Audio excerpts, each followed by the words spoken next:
Getting ready to start day 4 of the build, and figured it's just time to get a quick wrap up on where we are. So I got all of the vertical stabilizer put together, drilled out, prepped, ready to prime and assemble. Just holding off on the priming. I think my strategy kind of going forward is going to be to prep maybe 2 to 3 sections ready to prime, and then put up the paint tent out in the backyard and do all of the priming at that point. That way I can just kind of minimize the setup and tear down of just like the plastic enclosure and everything associated with the priming. So vertical stabilizer is ready to go. I've got a lot of prep work done on the rudder.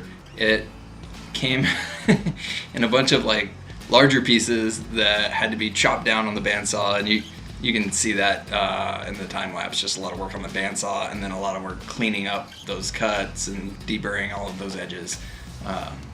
Anyway, so I got a lot of that done, and ran into the one back-ordered part that was missing from the kit for the rudder.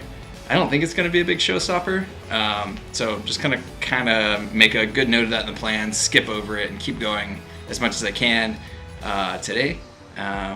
We got to do some work on the skins, and then potentially even push pause on the rudder and start working on the horizontal stabilizer while we're waiting on that back-ordered part. So that's where we are, and we'll get back to it.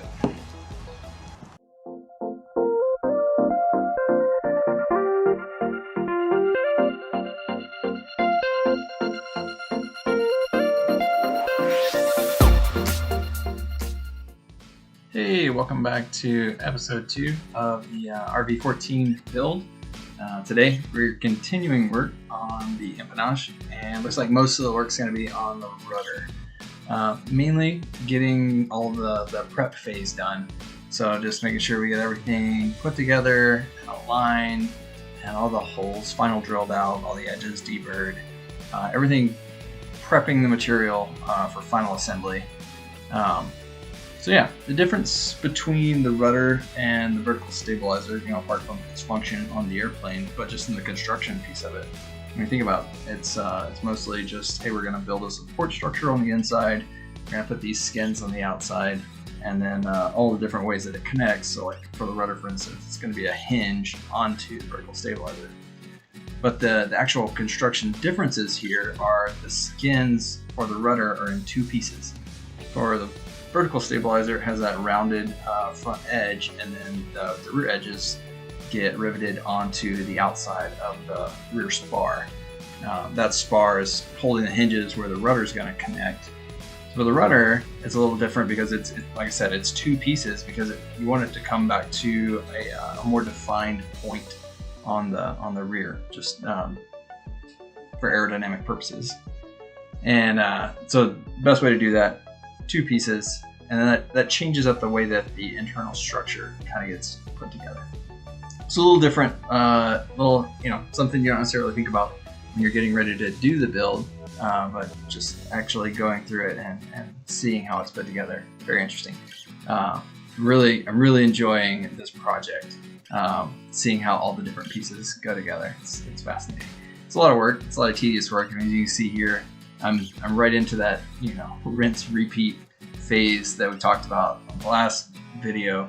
Just put everything together, going through, drilling out every other hole, move the Clecos, the little clamps one over, and then do it all again.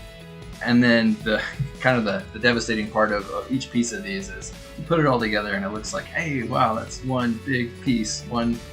That's the rudder right there. And then you do all this, to take it completely apart again and go through and mess with each piece all over again, just kind of get that final polish on it. So yeah, at least putting it together twice for every piece. So that's what we're doing here. So you put it all together. You saw we had all the skins and everything connected, drilled out all of the holes that we're going to be putting rivets in when we actually do the final assembly. And now just going back there and cleaning all of those up. So a lot of holes. A lot of rivets connecting all this together, which is good news. It's an aerobatic airplane, so it's gonna help it hold together in the end. So yeah, just doing that. Should be finishing up the cleanup here in just a second. And then in the next episode of the series, we'll actually take all of the pieces that we've prepped from the rudder and from the vertical stabilizer and do the priming. It's not necessarily a very interesting video, or that one won't be.